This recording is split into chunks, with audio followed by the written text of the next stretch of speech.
So what we wanted to do today was to introduce everyone to what these different tinctures are, what's in them, and why they seem to be such a good match for the 4 styles. Yeah, so we start with the focus blend, which is going to be, we wanted to give a tool for the brain to help focus, because I know that's one style that's so prolific in meditation, is just that present moment where you're not letting your mind wander, but you actually have to give energy to focusing in on the practice. And that's pretty difficult, especially for people like myself and other Americans whose mind wanders, in a million different directions right when you sit down and close your eyes.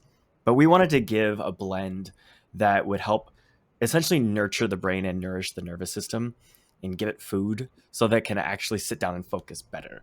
And so in this blend that we've crafted for focus, we have lion's mane, which is a completely popular mushroom. It's well known. It's one of the most well-known mushrooms.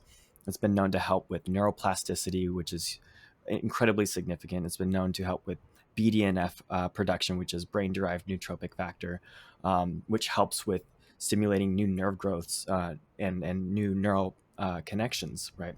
The ingredients that we have with this too are really interesting, because we've chosen these herbs to go along with lion's mane that could help synergize the effects. So Bacopa is a really well-known nootropic that helps with memory, concentration, focus.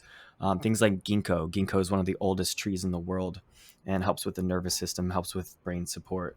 Gotu Kola, and then Skullcap. So it's, in addition to it being a supportive blend for, neuron health and brain health, it also helps with the nervous system. So it's going to help with nervous system activation.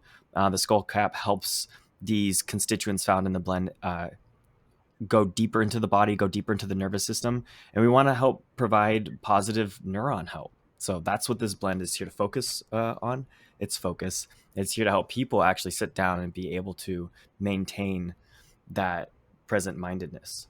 Yeah, I love it. And, a couple of the things you said, I think, really stand out, because one of the things that we emphasize with the focus style of meditation is that it's really, that's kind of the key meditation if you're trying to enhance your cognitive functioning.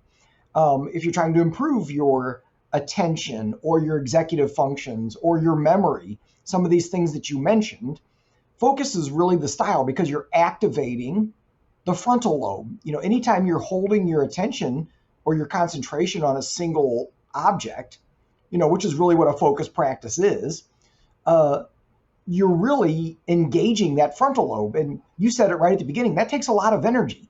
And so, but we don't want people to effort in that, right? So it takes a lot of energy to hold your attention, but then we're asking people to do it without effort. And it's like, So to me, it makes perfect sense that we need to find ways to support the brain in doing that process, particularly, as you mentioned, right? Like if you happen to live in the United States or Canada or some of these other places where, our minds are just so busy and so full all of the time, so distracted, how can we help people learn how to sift through all that noise and just zone in and be able to, hold sort of a single pointed concentration? So, I feel like this is a really perfect combination. And, I'm excited to get some brainwave data to sort of show these effects. Yeah, me too. I think this is going to be a series of ongoing conversations. And what I love about what you do at NeuroMeditation Institute is just taking the data and presenting it and just looking at it just right there in the moment. So, I don't think anything like this has been done, well, at least not on this level. So I'm really excited to see, especially with all the different herbs that are in the blends too. Like, it's not just, we're not just looking at lion's mane. We're looking at lion's mane plus these different synergistic effects, plus the synergistic effect of meditation. I think it's going to be really powerful. Yeah. So, one of the things we talk about at the NeuroMeditation Institute is this idea of sort of layering, or kind of putting different interventions together or different elements, even in a meditation, to support each other. And I feel like that's kind of what we're doing here. We're combining a couple of things that are pointing in the same direction. And I think that adds power to the practices. So, very cool.